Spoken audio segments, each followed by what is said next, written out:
শুভ দুপুর সবাইকে। তোমাদেরকে একটা দুপুরবেলায় দেখো, তোমাদেরকে একটা ছোট্ট একটা ভিডিও মিনি ব্লগ নিয়ে চলে এসেছি মানে কি, বসেই পড়েছি খেতে। দেখো আজকের রাতের ভাত বেশি হয়ে গেছিলো, তার জন্য পান্তা করে ফেলেছি। দেখো পেঁয়াজ লঙ্কা দিয়ে খাচ্ছি আমরা গরিব মানুষ। ঠিক আছে, দুপুরবেলায় পান্তা ভাত খাচ্ছি, জল দেওয়া ভাত। রাতের ভাতকে পান্তা ভাত বলে, যাই হোক পেঁয়াজ লঙ্কা দিয়ে। দেখো দুপুরবেলায় খেলে গরমের সময় দারুণ লাগে। আমার তো খুব ভালো লাগে, কার কীরকম লাগে জানি না, আমার যখন তখন এই পান্তা ভাত আমার খেতে খুব ভালো লাগে। শুধু রাতে বাদ, দুপুরবেলায়, সকালবেলায়, বিকেলবেলায়।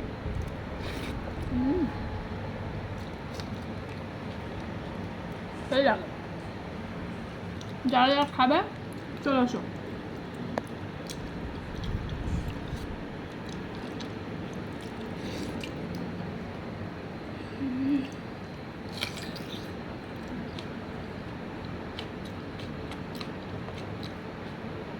দারুণ লাগে, এক জল করে ভাত, এক জল লঙ্কা, তারপর এক জল করে ভাত, আবার এক জল করে পেঁয়াজ, এইভাবে চেঞ্জ করে করে খেলে আর কি দারুণ লাগে।